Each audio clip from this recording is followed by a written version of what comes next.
하나님 말씀 보겠습니다. 고린도전서 1장 18절부터 31절까지 말씀입니다. 십자가의 도가 멸망하는 자들에게는 미련한 것이요 구원을 받는 우리에게는 하나님의 능력이라. 기록된 바 내가 지혜 있는 자들의 지혜를 멸하고 총명한 자들의 총명을 폐하리라 하였으니 지혜 있는 자가 어디 있느냐? 선비가 어디 있느냐? 이 세대의 변론가가 어디 있느냐? 하나님께서 이 세상의 지혜를 미련하게 하신 것이 아니냐?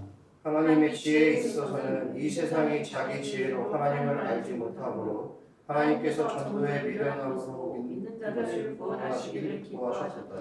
유대인은 표적을 구하고 헬라인은 지혜를 찾으나 우리는 십자가에 못 박힌 그리스도를 전하나니 유대인에게는 거리끼는 것이요 이방인에게는 미련한 것이로되 오직 부르심을 받은 자들에게는 유대인이나 헬라인이나 그리스도는 하나님의 능력이요 하나님의 지혜니라. 하나님의 어리석음이 사람보다 지혜롭고 하나님의 약하심이 사람보다 강하니라. 형제들아 너희를 부르심을 보라. 육체를 따라 지혜로운 자가 많지 아니하며 능한 자가 많지 아니하며 문벌 좋은 자가 많지 아니하도다. 그러나 하나님께서 세상의 택하사 지혜 있는 자들을 부끄럽게 하려 하시고 세상의 약한 것들을 택하사 강한 것들을 부끄럽게 하려 하시며 하나님께서 세상의 천한 것들과 멸시받는 것들과 없는 것들을 택하사 있는 것들을 폐하려 하시나니 이는 아무 육체도 하나님 앞에서 자랑하지 못하게 하려 하시니라. 너희는 하나님으로부터 나서 그리스도 예수 안에 있고 예수는 하나님으로부터 나와서 우리에게 지혜와 의로움과 거룩함과 구원함이 되셨으니 기록된 바 자랑하는 자는 주 안에서 자랑하나 이와 같게 하려 함이라. 아멘. 예. 오늘 이 본문 말씀 가지고 십자가 하나님의 지혜라는 제목으로 함께 말씀 나누겠습니다. 사람들은 본능적으로 강한 것을 좋아합니다. 그래서 더 성공한 사람, 더 똑똑한 사람, 더 영향력 있는 사람을 따라가고 롤모델을 삼고 닮아가려고 하죠. 세상의 속성이 그렇습니다. 늘 어떻게 하면 더 높아질 수 있는가, 더 강해질 수 있는가를 이야기합니다. 특히 우리 한국 사회는 그런 것들이 너무 심해서 노는 것조차 죄책감을 가질 정도로, 그래서 내가 잘 나가지 못하고 있을 때도 마음이 힘들고 잘 나가고 있을 때도 불안해하면서 뭔가를 내가 또 발전해야 되지 않을까, 준비해야 되지 않을까 하는 그런 압박감에 살고 있습니다. 당시 고린도 교회 역시 그 당시에 유행했던 수사학과 철학과 인간의 지혜를 중요하게 여기던 도시였습니다. 그러니까 고린도 교회 안에도 그러한 세상의 가치와 문화가 들어와서 복음의 순수성을 훼손했습니다. 그러니까 고린도 전서에서 말하고자 하는 것은 그리스도의 복음으로 구성된 이 교회가, 그리스도인들이 세상의 문화 속에서 살아가는 동안에 어떤 일을 겪게 되는가를 말해주고 있는데요. 이렇게 세상의 가치관이 교회 안으로 들어오고 그리스도인들의 그 마음속에 그 삶을 지배하면서 영향을 주는 그런 일들이 있는데, 이런 것들은 모든 시대에 있는 문제인데요. 한국 교회도 예외가 아닙니다. 십자가에 못 박힌 그리스도에 대한 메시지가 처음에 복음이 전했을 때는 너무나 순수하고 좋았는데 어느새 물질주의와 기복신앙에 의해서 오염이 되었기 때문에 오늘 우리 한국교회를 한마디로 말하면 정체성을 잃어버렸다. 우리가 뭔지, 그리스도인이 어떤 존재인지를 잃어버렸다고 감히 말할 수가 있겠습니다. 오늘 본문을 통해서 다른 사람 볼 것 없이 우리 자신과 우리 교회 공동체는 어떠한지를 성찰하고, 과연 우리가 십자가에 못 박힌 그리스도가 우리의 중심이 되고 계신가, 우리 교회의 중심이신가를 돌아볼 수 있기를 바랍니다. 첫째, 십자가는 하나님의 지혜입니다. 다 같이 본문 18절 말씀 읽겠습니다. 십자가의 도가 멸망하는 자들에게는 미련한 것이요 구원을 받는 우리에게는 하나님의 능력이라. 아멘. 바울은 십자가에 관한 말씀이 멸망하는 사람들에게는 어리석은 것이라고 말하고 있어요. 당시 유대인들은 기적과 능력을 원했고 헬라인들은 철학과 논리를 원했습니다. 유대인들은 기적과 능력을 구했는데 그것은 그들이 메시아를 기다렸기 때문입니다. 오랫동안 여러 열강들에 의해서 압제 아래 살았던 그들이었기 때문에 오랫동안 고통 속에서 강력한 구원자를 기다리고 있었습니다. 그들이 바라고 기다렸던 메시아는 어떤 메시아냐면 힘과 영광과 승리를 상징하는 그런 메시아였습니다. 강력한 군사력과 리더십을 가진, 능력을 가진 그런 메시아였습니다. 그런데 그들이 보기에 예수님 십자가에 못 박힌 그리스도는 어떻겠어요? 약함과 굴욕과 실패를 의미합니다. 그러지 않아도 역사적으로 고통받고 압제받고 실패하고 좌절했는데 또 다른 누군가가 십자가에 못 박혔다고 하니까 유대인들이 볼 때 이 십자가에 못 박힌 그리스도는 쉽게 받아들이기가 어려웠습니다. 그래서 그들에게 그리스도는 걸림돌이었습니다. 헬라인들에게는 어땠습니까? 헬라인들은 지중해 문화에 속한 사람들입니다. 그들에게 십자가는 어떤 의미로 받아들여졌느냐? 십자가에 못 박힌 그리스도에 대한 메시지는 그들에게 있어서는 아주 해로운 미신이거나 미련한 소리에 불과했습니다. 마틴 행헬이라는 사람의 말대로 그들에게 복음의 메시지는 어떤 지적인 결함 정도가 아니라 정신착란과 아주 유사하다고 여겼습니다. 그러니까 사도 바울 당시에 그리고 그 이후에도 지중해 연안에 많은 헬라 문화권에 살고 있는 사람들에게 예수 그리스도는 메시아입니다. 하나님의 아들입니다. 그가 오셔서 이 땅에 오셔서 십자가 못 박혀 죽으셔서 우리를 대신하여 죄를 속하시고 우리에게 구원을 주셨습니다. 이 소리를 들었을 때 그 사람들이 어떻게 생각해요? 저 미쳤구나. 그렇게 정상적이지 않는 사람들의 이야기로 들었다고 하는 겁니다. 그렇습니다. 십자가에 달리신 그리스도에 대한 메시지는 멸망하기로 굳게 결심한 사람들에게는 아주 어리석은 것이었다. 정신적으로 온전하지 않은 사람들의 헛소리에 불과하다. 하지만 18절에서 바울이 단언하고 있습니다. 이것이 하나님이 일하시는 방식이다.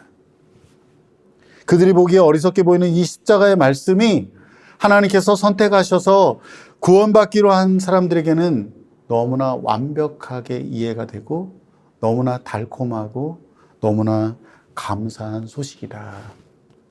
십자가에 달리신 그리스도에 대한 메시지를 통해 하나님이 그분의 백성들을 구원하신다. 이것이 하나님의 방법이다. 하나님의 지혜다라고 말하고 있는 겁니다. 오늘날에도 어떤 사람들은 유대인처럼 기적 같은 일이 일어나면 내가 하나님 믿을 수 있어 이렇게 말해요. 하나님 어디 있어?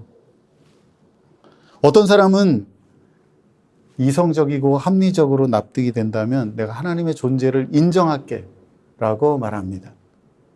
그들은 자신들이 스스로 하나님보다 더 똑똑하다고 생각하고 하나님이 계시면 한번 와서 자기를 설명하고 정당화해야 한다 이렇게 생각하는데 하나님은 그러한 어리석음을 무너뜨린다고 오늘 본문에서 말씀합니다. 하나님은 인간의 지혜와 능력으로 결코 하나님을 알 수 없다고 말씀하세요. 설령 그들에게 기적을 보여준다 할지라도 그들은 거부할 것입니다. 실제로 예전에 정말 죽을 뻔한 사람이 구원을 받았거든요. 그 병에서 고침을 받았어요. 정말 그 아내를 술만 먹으면 두들겨 패고 막 그런 사람인데 우리 온 교회가 막 같이 기도하고 눈물 흘리고 돌봐주고 막 했는데 다 나았어요. 어떻게 됐을까요? 하나님 감사합니다. 눈물 흘리고 나온 게 아니에요. 하나님께 나온 게 아니라 오히려 더 아내를 핍박해요. 그래서 오랜 세월 그 아내조차도 신앙적으로 방황하다가 몇 년 전에 이제 다시 교회를 다니고 있게 됐거든요.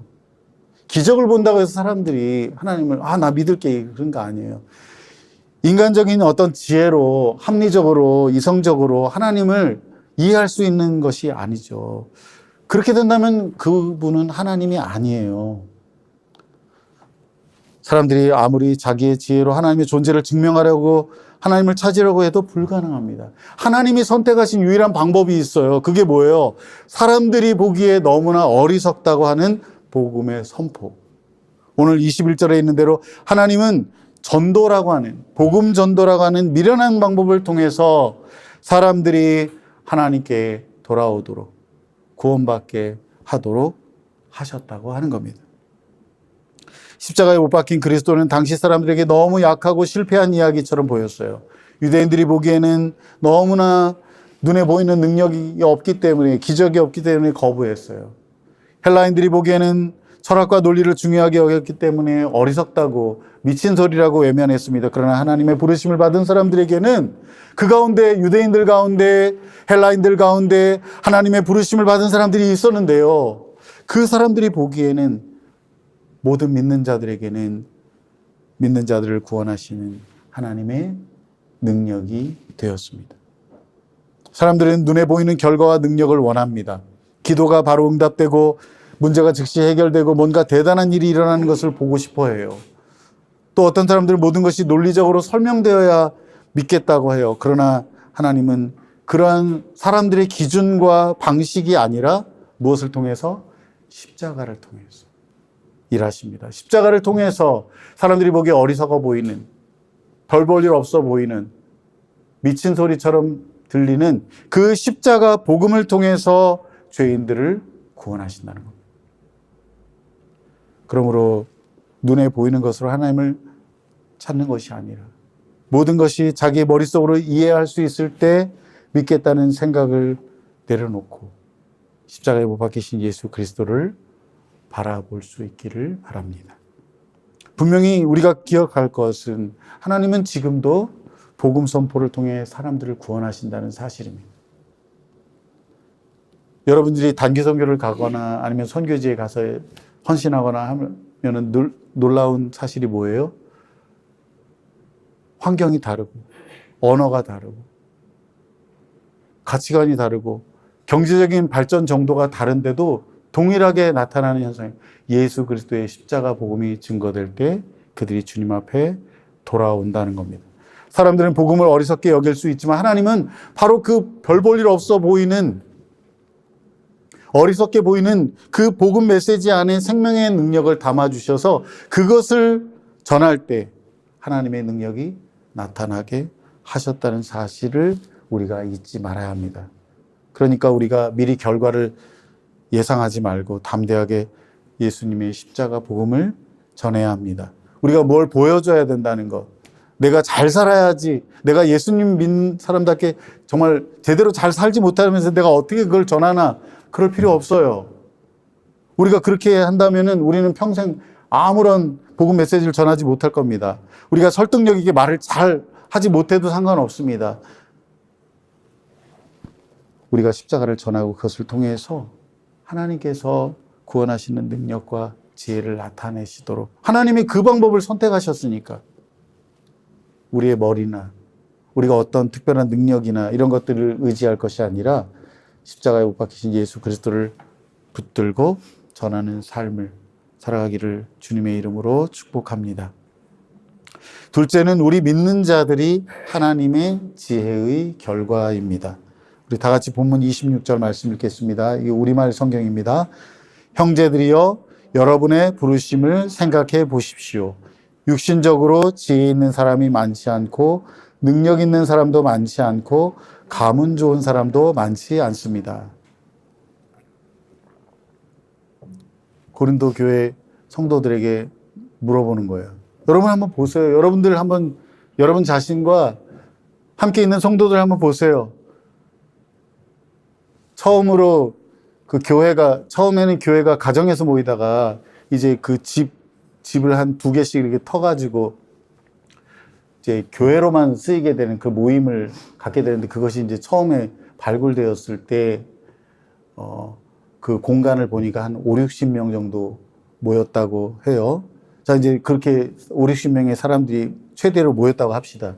그렇게 모였는데 그 사람들을 향해서 물어보는 거예요. 여러분들 한번 보세요. 여러분들 부르신 것 보세요. 육신적으로 지혜 있는 사람이 어디 있습니까? 능력 있는 사람이 어디 있습니까? 여기 문벌이라고 개역개정에는 되는데 뭐냐면 가문 좋은 사람을 말하는 거예요. 혈통이 좋은 사람, 가문 좋은 사람이 있습니까? 많지 않습니다. 바울은 고린도 교회 성도들, 여러분 자신이 하나님의 지혜의 결과라는 거예요. 하나님께서 고린도 교인들을 부르셨을 당시에 그들 대부분은 세상적인 기준을 봤을 때는 정말 지혜롭거나 영향력이 있거나 고귀한 가문 출신이 별로 없었다는 거예요.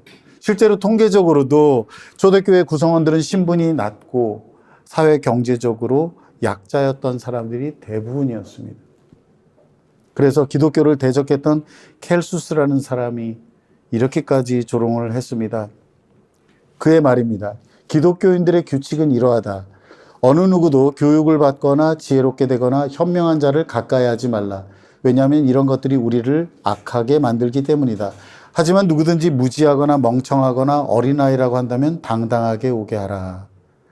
그러면서 켈수스가 이렇게 덧붙여 말합니다. 그들 스스로 이런 자들이 그들의 신에게 칭찬받는 자들이라고 하는 것을 보니 그들은 단지 멍청이들, 존경받지 못한 자들, 노예들, 여자들, 아이들만 원하고 또한 그들만을 설득할 수 있다.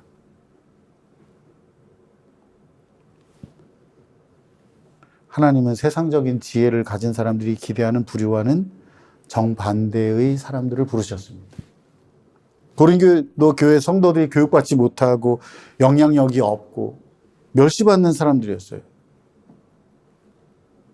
한마디로 말하면 뭐예요? 보잘것없는 사람들. 눈에 띄지 않는 사람들. 메시지 성경에 있는 대로 아무것도 아닌 사람들. Nothing. 아무것도 아닌 사람. 여러분들 누군가가 아무것도 아니네. 뭐 이런 말 들으면 기분 나쁠 거 아니에요. 그런 사람들이었다는 거예요. 이런 사람들을 부르셔서 하나님이 구원하셨다는 거예요. 왜 그렇게 하셨느냐. 다 같이 본문 27절부터 29절 말씀 읽겠습니다. 개역개정입니다. 그러나 하나님께서 세상에 미련한 것들을 택하사 지혜 있는 자들을 부끄럽게 하려 하시고 세상에 약한 것들을 택하사 강한 것들을 부끄럽게 하려 하시며 하나님께서 세상에 천한 것들과 멸시받는 것들과 없는 것들을 택하사 있는 것들을 폐하려 하시나니 이는 아무 육체도 하나님 앞에서 자랑하지 못하게 하려 하심이라. 아멘. 하나님은 보잘것없는 사람들을 선택하셨습니다. 엘리트 계층 있잖아요. 지혜롭고 영향력 있고 고귀한 자들, 정말 별 볼 일 없는 사람들을 선택하셔서 지혜롭고 영향력 있고 고귀한 자들을 부끄럽게 하시려고, 당황하게 하시려고 그렇게 하셨다는 거예요. 이게 하나님이 지혜로 부르시는 방식이라는 거예요. 바울은 3번이나 하나님께서 택하셨다고 말합니다. 하나님께서 주권적으로 일부러 그런 사람들을 부르셨다. 그들을 불러서 믿게 하셨다는 거예요. 그렇게 해서 왜 그렇게 하셨어요? 지혜롭다고 하는 사람들, 고귀한 사람들, 신분이 좋다는 사람들 부끄럽게 하시려. 하나님이 그렇게 하시는데 목적이 있어요. 29절에 있는 대로 만약 하나님께서 지혜롭거나 영향력 있거나 고귀한 가문의 사람을 선택하셨다면 어떻게 할까요? 그 사람들이 어떻게 반응할까요? 자기의 지혜나 영향력이나 어떤 엘리트적인 지위 때문에 하나님이 자기를 선택했다고 생각할 수 있습니다. 하나님의 은혜와 능력을 자랑하지 않아요. 나 그럴 만한 사람이야. 나 힘 있는 사람이야. 나 돈이 많은 사람이야. 내 신분이 대단한 사람이야. 내 명예가 높은 사람이야. 그래, 하나님 나를 부르실 만하지. 나는 이 교회 장로가 될 만하지. 나는 이 교회에서 목소리를 낼 만하지. 그러면 어떻게 돼요? 하나님을 높이지 않아요. 하나님 영광을 드러내지 않아요. 그래서 하나님이 일부러 세상에서 낮고 천하고 보잘것없고 아무 힘없는 사람들, 아무것도 아닌 사람들을 부르셨다. 왜 그렇게 하셨어요? 아무 육체도 하나님 앞에서 자랑하지 못하게 하시려고. 이것이 오늘 본문의 핵심입니다. 사랑하는 여러분, 하나님이 우리를 부르셨을 때, 여러분 부르셨을 때 어떤 사람들이었어요? 평범한 사람들이죠. 보잘것없는 사람들이죠. 눈에 띄는 존재감이 없는 사람들이에요. 그런데 하나님이 그렇게 인간적인 조건이 대단하지도 않은 우리를 부르신 이유가 뭡니까? 아무도 하나님 앞에서 자랑하지 못하게 하시려고. 그래서 우리를 부르셔서 오늘 30절에 있는 대로 하나님이 우리를 그리스도 안에 있게 하셨어요. 그리스도 안에 두셔서 우리에게 유익을 주셨어요. 의와 거룩함과 구속함을 주셨다 이렇게 말합니다. 의는 하나님과의 관계를 말하는 거예요. 그리스도 안에서 우리를 하나님 앞에 서게 하셨다는 거예요. 하나님 앞에 전에는 죄인이었고 원수였는데 우리가 하나님 앞에 당당하게 나아가게 하셨다는 거예요. 하나님의 자녀가 되게 하셨다는 겁니다. 하나님 나라 백성이 되게 하셨다는 거예요. 그리고 우리를 그리스도의 피로 거룩하게 하셨습니다. 그리고 거룩하게 하실 겁니다. 살아가는 동안에 인격적으로나 성품이나 삶이 주님을 닮아가게 하실 겁니다. 이것이 주님 안에서 우리에게 베푸신 유익입니다. 여기 구속이라고 말하는데 이것은 상업과 노예제도의 세계에서 유래한 개념입니다. 거기에서 일반적으로 누군가가 값이나 몸값을 지불하는 노예 상태에서 해방되는 것을 이 구속이라고 말하는 거예요. 그러니까 우리에게 말하면 우리가 전에는 죄의 노예였는데 예수님이 그 피로 값을 치르셔서 우리를 그 노예 상태에서 해방시켜 주신 겁니다. 자, 이 세 가지를 정리하면 이런 거죠. 우리가 그리스도 안에서 누리는 유익이 뭡니까? 하나님과의 바른 관계를 그리고 거룩하게 하시고 우리를 죄와 사망의 권세로부터 자유하게 하셨습니다. 주님이 우리를 세상에서 볼 때 보잘것없어 보이는 우리를 부르셔서 우리에게 베푸신 은혜를 말하는 거예요. 그래서 우리를 그렇게 부르셔서 우리에게 바라시는 게 뭐예요? 하나님께 영광을 돌립니다. 감사합니다. 하나님께 감사하게 하시려고 하나님만 높이고 하나님을 찬양하게 하시려고 우리에게 그렇게 하신 거예요. 그러므로 우리는 어떻게 해야 됩니까? 자랑을 하려면 주 안에서 자랑해야 합니다. 당시 고린도 교회는 사람을 따라 나뉘고 서로 자랑하고 분열하고 있었습니다. 지혜를 자랑하고 은사를 자랑하고 능력을 자랑하고 사람을 자랑했습니다. 그래서 바울이 하나님이 여러분들을 부르셨을 때 여러분의 처지가 어떠했는지를 돌아보게 하신 거예요. 지금 여러분들이 자랑하고 있는 모든 것이 결국 하나님께로부터 받지 않은 것이 없음을 생각하라고 말한 겁니다. 그분의 지혜로 보잘것없는 그들을 부르시고 그리스도 안에서 의와 거룩함과 자유함을 누리게 하셨으니 마땅히 자랑하려면 주 안에서 자랑해야 한다는 거예요. 사랑하는 여러분, 우리가 자랑할 것은 오직 예수님밖에 없습니다. 우리의 인간적인 조건들은 그분이 우리에게 주신 것들에 비하면 아무것도 아니에요. 솔직히 말해서 우리가 지금 가지고 있는 거 다 주님이 우리에게 주신 거예요. 그렇기 때문에 교회 안에서 성도들이 세상적인 성공을 자랑하는 거 부끄러운 일이에요. 그런데 막 간증하면서 막 내가 전에는 정말 못 살았는데 이렇게 예수 믿고 잘 됐다고. 그래서 어떤 부작용이 생겼어요. 예전에 그런 집사님이 있었어요.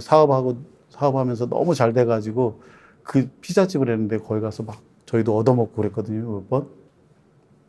그래가지고 막 하나님 은혜라고 그러고 교회에서 열심히 헌신도 하고 목사님 따라서 막 어디 선교여행도 정말 열심히 다녔어요.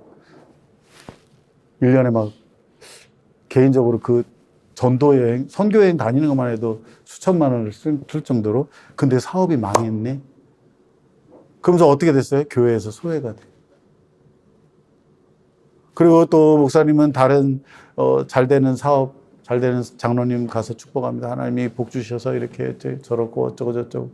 그러면서 그 집사님이 저한테 넋두리라 하더라고요. 이제 하나님 목사님으로부터 외면받으니까 자기가 하나님으로부터 외면받은 것 같아요. 왜 그렇게 된 거예요? 예수 그리스도 안에 십자가에 못 박히신 그리스도의 십자가 그 복음이 사라지고 다른 것이 들어오니까 그렇게 되는 거죠. 예수님만 자랑해야 되는데 우리가 물질의 부유함을 자랑하는 거 부끄러운 거예요. 막 예전에 뭐 다니엘 학습법 뭐 이렇게 해가지고 막 예수 믿는 사람은 공부도 잘하고 앞으로 유학도 가고 아이비리그 가가지고 막 훌륭한 그 신실한 막 잘 나가는 그런 사람들이 돼서 영향력 있는 사람들이 돼야 된다. 그 많은 선교사 자녀들도 그렇게 하나님 복 주셔가지고 그렇게 좋은 학교 가가지고 잘 살고 있다. 안 그렇던데요. 한국 사회에서 적응하지 못하고 힘들어하고 약물 중독에 빠진 아이들도 많더라고요. 왜 그렇게 된 거예요? 왜 그런 사람들의 소리가 교회 안에서 나오지 못하는 거예요? 예수님을 자랑하지 않고 십자가의 정면으로 부딪히고 있는, 십자가를 거부하고 있는 세상의 가치관이 교회 안으로 들어오기 때문입니다. 예수님이 아닌 어떤 사람을 자랑하고 높이는 것도 마찬가지예요. 어떤 사람을 자랑하고 목회자를 자랑하고 우리 교회 안에 뭐 국회의원이 몇 명이고 이런 거 자랑하고 정말 우리 주님이 보시기에 부끄러운 일입니다. 우리가 주 안에서 무엇을 헌신했다고 해도 그것은 다 하나님이 우리에게 주신 것을 다시 주님 앞에 드린 겁니다. 우리에게 건강을 주시고 믿음을 주시고 물질을 주시고 은사를 주셨으니까 우리가 그분의 교회를 섬기고 우리가 주님을 위해서 내가 조금 감사하는 마음으로 이렇게 했습니다라고 할 정도지, 그러므로 우리가 아무것도 자랑할 것이 없다. 주 안에서 예수님만 자랑하고 그분만을 높여드려야 한다는 겁니다. 개인적으로도 그렇고 우리 교회적으로도 그렇습니다. 강영한 교수님은 이렇게 말했습니다. 한국 교회는 어느 다른 시대, 어느 다른 지역에 비해 자본주의에 깊이 물든 교회의 모습을 하고 있다. 오늘날 한국 교회는 타인과의 경쟁이 삶의 방식이 되고 돈이 주인이 되며 욕구와 욕망이 삶을 추동하는 힘이 되고 작은 것보다는 큰 것이, 질보다는 양이, 거저줌이나 나눔보다는 거래가 오히려 삶을 지배하는 가치가 된 자본주의 체제에 종속되어 버렸다. 세상의 가치가 돈이, 정치가 교회 안에 들어와서 예수 그리스도의 십자가 복음을 대체해버렸다는 거예요. 교회는 크기와 규모를 자랑하면 안 됩니다. 얼마나 돈이 많은지, 얼마나 우리가 높은 지위에 있는 사람이 많은지, 얼마나 훌륭한 사역자가 있는지, 얼마나 우리 교회 건물이 화려하고 비싼지 그런 거 자랑하면 안 돼요. 부끄러운 짓이에요. 자랑하면 뭘 자랑해야 됩니까? 십자가와 예수님만 자랑해야 합니다. 말씀을 맺겠습니다. 십자가는 하나님의 지혜입니다. 세상은 십자가를 어리석고 약한 것으로 보지만 하나님은 십자가에 못 박히신 예수 그리스도를 통해 우리를 구원하셨습니다. 우리 믿는 자들이 하나님의 지혜의 결과입니다. 우리가 그리스도 안에서 의와 거룩함과 자유함을 누리는 하나님 백성이 되었습니다. 그래서 우리는 우리를 구원하신 예수님만 자랑하며 살아야겠습니다. 우리가 살아가는 동안에 뭘 잘하게 되더라도 자랑거리가 막 있을 거예요. 막 사람들 앞에 보이려고 하고 싶은 그런 마음이 있을 거예요. 그걸 다 억누르고 우리를 구원하신 예수님만 자랑해야 합니다. 우리 모두가 날마다 하나님의 지혜이신 십자가를 붙들고 예수님만 높이는 우리가 되고 예수님만 높이고 예수님만 자랑하는 우리 교회가 되기를 주님의 이름으로 축복합니다. 기도하겠습니다.